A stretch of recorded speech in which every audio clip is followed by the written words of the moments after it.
skills or experiences Indira would suggest as essential for future leaders?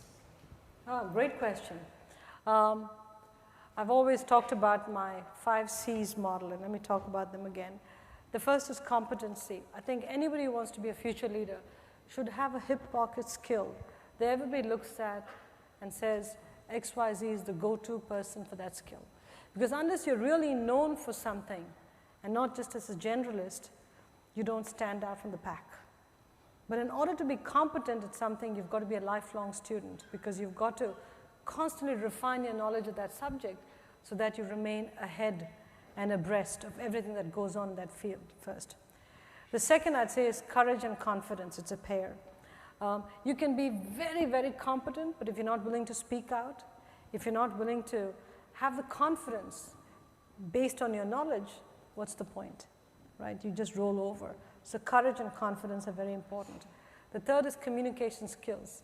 You cannot overinvest in communication skills, written and oral communications, because as a leader, you constantly have to mobilize the troops. I can tell you when I first came to the United States, I used to debate and I used to be on debating teams, but I used to speak so fast because culturally I grew up in an environment where people spoke very fast. Fortunately, Yale had a requirement that unless you passed the communications course, you couldn't graduate from the first year to the second year in business school. I flunked the first time I took the communications course.